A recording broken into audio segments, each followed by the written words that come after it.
Ukraine tells people in the east to evacuate now while it's still possible, as fears grow that Russia will intensify its attacks on the Donbass region.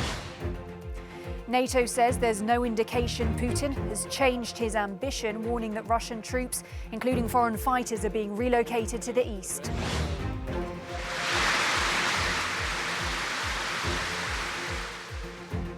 President Zelensky tells the Irish Parliament that Russia is using hunger as a weapon, urging members to pressure the EU into tougher sanctions against Russia.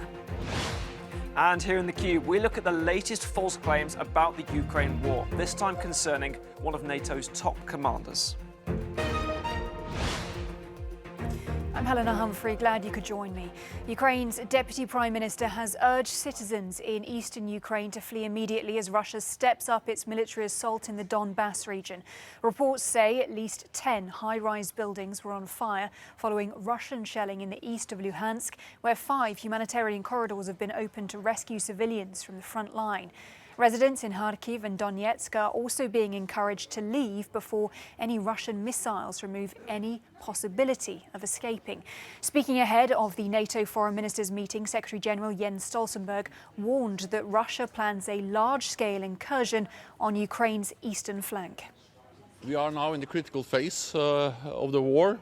We see that Russia is moving forces out of the north to enforce them, to resupply them, to rearm them, and then to move them into the east, where we are expecting a major offensive. President Putin's aim is to try to control the whole of Donbass and to establish a land bridge between Donbass and Russia. Meanwhile, Ukraine's President Volodymyr Zelensky accused his Russian counterpart Vladimir Putin of weaponizing hunger. In a video addressed to the Irish Parliament, Ukraine's leader repeated calls for harsher punishments and accused Moscow of preventing provisions from reaching those in need. Anka Ula reports now. A plea for tougher sanctions against Russia. Ukraine's President Volodymyr Zelensky appeared before the Irish Parliament to ask for help convincing Western leaders to respond to Russian war crimes in his country. He says the sanctions must correspond to the gravity of the acts. Together with the vessels the fact is that Russian occupants were killing people on the roads when they were trying to escape the blocked cities. Until today, on the Ukrainian highways, we have hundreds of shot and burned cars. The fact is that Russian soldiers were not even trying to take these bodies out of the streets. While Bucha and Irpin was under occupation, these dead bodies were simply lying on the streets, on the sideways. Some leaders, political leaders, business leaders, who still think that war and war crimes is not something as horrific as financial losses. I'm sure that your leadership can make a difference and change this. Zelensky added that Russian forces are now using hunger as a weapon of war by blocking supplies from entering besieged areas and bombing food warehouses. Both NATO and the EU are meeting today to discuss fresh sanctions against Russia. Anka Ula, Euronews. Well, let's get the view from a Ukrainian MP now. Alexi Goncharenko joins me from the western city of Lviv. Welcome to the programme. Thank you for being with us. We have heard warnings from NATO chief Jens Stoltenberg about Russia moving to the east. We've also heard that from the Ukrainian Deputy Prime Minister as well. We know that Ukrainian forces have managed to drive out Russian troops around Kyiv. What's your assessment about their chances in the east? We will hold the ground. I believe in our army. We won the battle at Kiev, and I just want to remind you that a month ago, almost everybody were sure that Ukraine will fail in several days, maximum weeks. But we have not failed. We are counterattacking. We have a big victory near Kiev. Now Russians will try to attack in the east and southern part. I think also southern part is a very possible theater of military activity from Russia. But I think that our army, together with territorial defense, can hold the ground but certainly we are desperately waiting for more weapons from the West. Because there are some very strange stories, like from Germany, when Ukraine asked to buy these armored vehicles, which Germany wants just to utilize and to pay for utilization of them. And Germany refused to sell it. We can't understand that at all. So I hope these decisions will be changed. We will receive more weapons, and that will mean that we are capable to fight Russians. Now, Alexi, as you well know, what we've seen when Russian forces have then left, for example, in Bucha are horrific scenes. I understand that you were in Bucha recently. Tell me what you witnessed personally. I spent 3 days there, Irpin, Bucha, Hostomel, all smaller villages, towns, Borodyanka and others. It's so... It's hard to speak about this, because me personally, I saw up to 50 bodies of people, including women. I saw one child burned down in the car, just maybe 7 years old. And it's awful. And I can tell you that all people I saw, they were civilian. So Russians targeted and killed absolutely innocent people, innocent civilians. The number of victims is counting in hundreds, maybe thousands. But all we have seen near Kiev, I am afraid what is happening in Mariupol, in the southeastern part of Ukraine, is even worse, because there the count of victims will go on thousands and thousands, and that's absolutely awful. And that is war crimes and real genocide, because the only reason to kill these people is that they are Ukrainians. I want to ask about some of the, I guess I would say, tactics, but at least what we're hearing is that hunger, sexual violence, which we know can be weapons of war, are being used in Ukraine. Have you seen evidence of that? Yeah, on outer route Kiev-Zhytomyr, I saw by my own eyes bodies of several naked women. It's even hard to say how many, because Russians, their clothes and lingerie was all around and near the outer route. So we can just understand what had happened probably before they were killed. And after this, Russians put them on tires and tried to burn their bodies. And partly they succeed. So I can't even tell you how many women I saw in one place. Just imagine this picture, and that is so horrific, that is so terrible, but that I saw by my own eyes. That, of course, is an horrific image. You say that these bodies were burnt. Do you think this is an effort to cover up what had been going on there? Absolutely. Like now, Russians are moving to Mariupol, which is partly under their control already. They're moving to their mobile crematorium just to burn the bodies, not to leave evidences. And then they will tell, oh, these people are just missed. But we know that now they're collecting the bodies throughout the city, and they will burn them down in this crematorium. It's unbelievable horror, and it's happening in the middle of Europe in the 21st century. So that's why it's so important to stop any business with Russia. Stop buying their oil and gas, because in every gallon, in every barrel of oil, there is Ukrainian blood. In every cubic meter of gas, there is Ukrainian blood. Stop any business with this barbaric Nazi country. All right, Alexi Goncharenko in the western city of Lviv. We thank you for sharing what you've witnessed on the ground. Thank you. Thank you.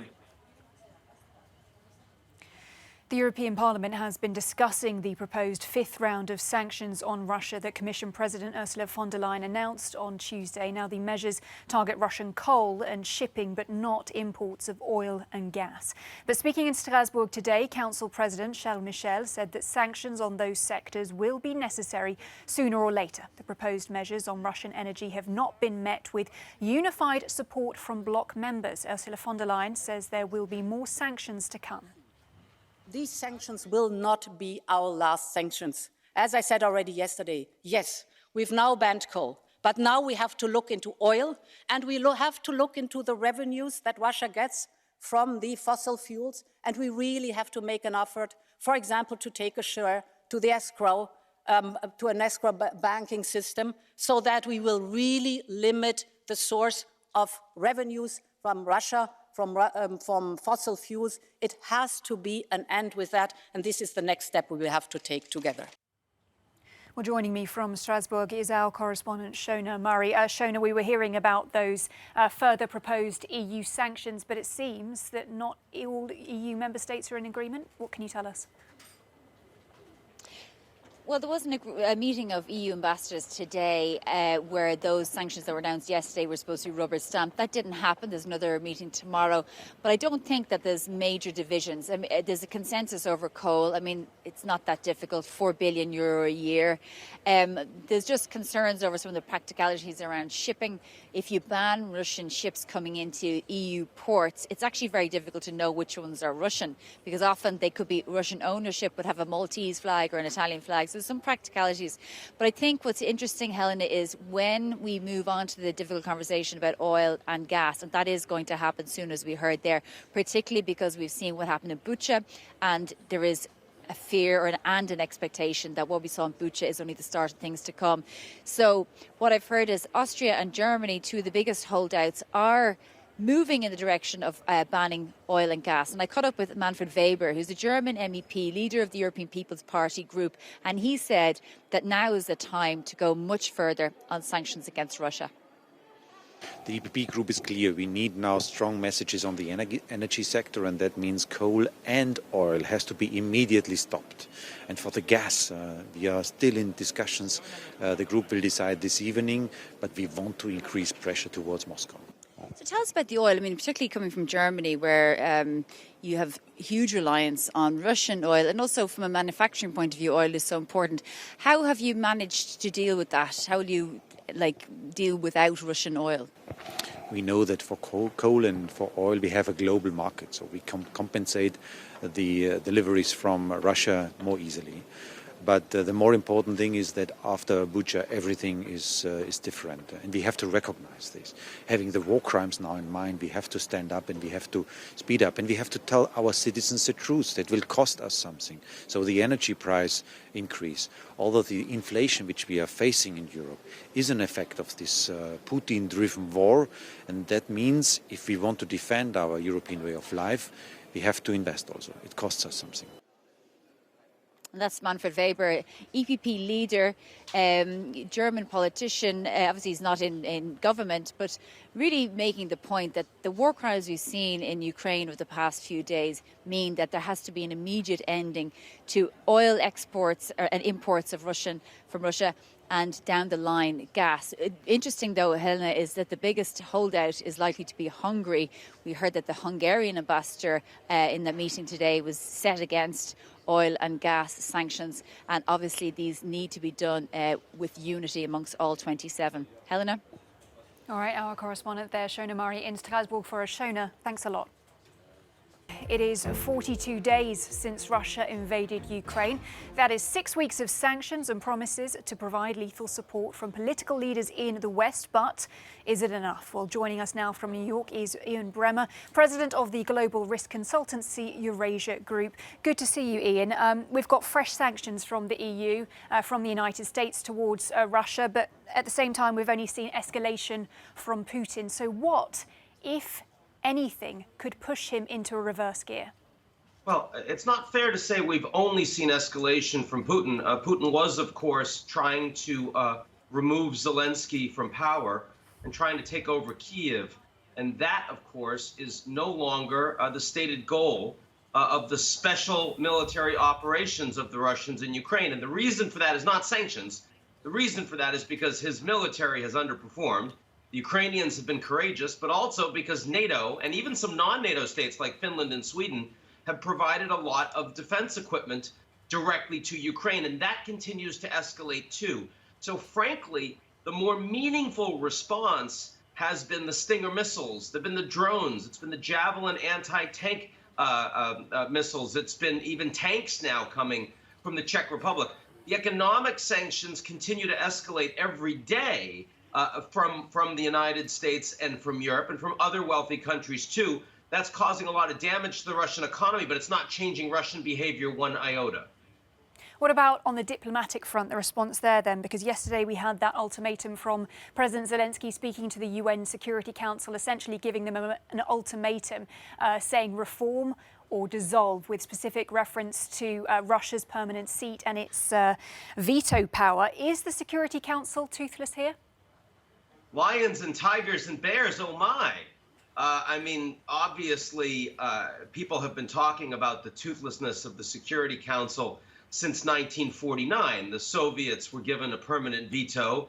Then we had a blockade in Berlin, and I think the UN founders were wondering to themselves, why the hell did we give that seat to the Soviets? A little late now. Here we are in 2022. The Russians have a seat, and we're saying that they committed war crimes on the ground in Ukraine. The Security Council is not where you're going to resolve any of this. You will resolve it between NATO and the Russians, and of course with the Ukrainians themselves fighting every day on the ground. No one expects that the Security Council is doing much. It is true there's going to be a vote at the General Assembly to remove the Russians from the human rights group in the United Nations. It is obviously an appalling notion that they would be on it, but that's true of a lot of the members that are there. It also matters not a whit in terms of the future of the conflict in Ukraine. So do you think then that NATO will go ahead and send heavier weaponry that Ukraine is calling for right now, and that this could be a decisive factor in the war? I think tanks are heavier weaponry. Absolutely. I think the reason that you haven't sent MiGs, and there was a lot of brouhaha over whether or not the Polish government would send MiGs or the Americans would help to send MiGs to the Ukrainians. But there have been some real questions inside the White House as to whether the Ukrainian pilots would actually have the ability to fly them. Do they have the knowledge and capacity? And secondly, would they be able to get them in the air, because they have to take off from Ukrainian bases and the Russians have air control? And you don't want to send those weapons to Ukraine and then have them completely not be effective. Like, that makes the West look weaker. So my understanding is that's why they haven't provided them. But virtually every other weapons system is being sent. The French president, Emmanuel Macron, now facing a difficult election battle, he said a couple of weeks ago that sending tanks was tantamount to NATO becoming active belligerents in the fight. He said nothing about it since the Czech Republic is now actually sending them, and the Americans and Germans have said that they would support it. So clearly we are seeing every week escalation in NATO's willingness to provide these weapons. The question is, if you're able, with this support, to take back all of the land that the Russians have seized since February 24th, does that mean that the Russians give up and they stop fighting? Or does it mean that they expand and they start raining down more missiles on urban centers? Do they use chemical weapons? That's the question we have to ask. And that is the question when money for gas continues to flow into Russian coffers, which then helps to pay for a war on Ukraine. So do you think that sooner rather than later, EU governments may do without Russian gas? Well, first of all, I want to be clear. In the same way that sanctions so far have had no impact on Russian behavior, I think cutting off gas would have no impact on Russian behavior in the near term. So if you told me that as of tomorrow, Germany is not getting any gas anymore from Russia, I don't think that's going to suddenly stop the Russians from attacking. That impact on their war coffers isn't suddenly going to make their military seize up.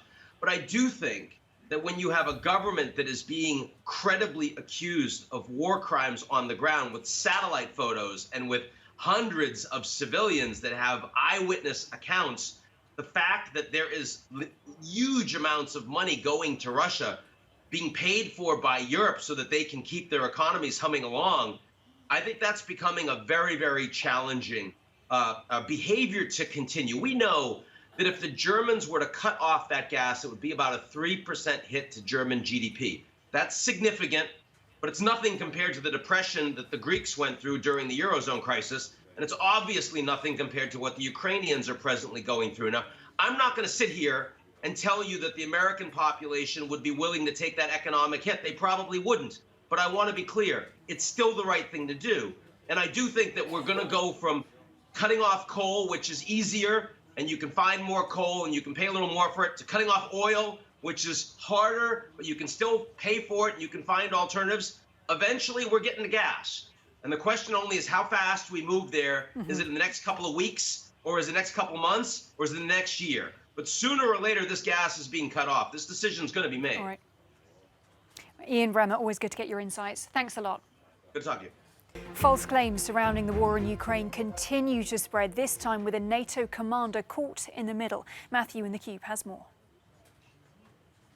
Well, Helena, since the mass killing of civilians in the Ukrainian town of Bucha, we're still seeing conspiracy theories and misinformation about the war spreading online. And the latest of these concerns Lieutenant General Roger Cloutier, the US commander of NATO's Allied Land Command Force. There are misleading reports online that Cloutier had been captured by Russian forces in the besieged Ukrainian city of Mariupol, where he had, reportedly, been supporting Azov nationalists, the group that the Kremlin has blamed on strikes and atrocities within Ukraine. Now, these claims first appeared on far-right internet platforms, but they then spread to Twitter and Facebook, where they were amplified by verified accounts, including this one that has more than 14,000 followers.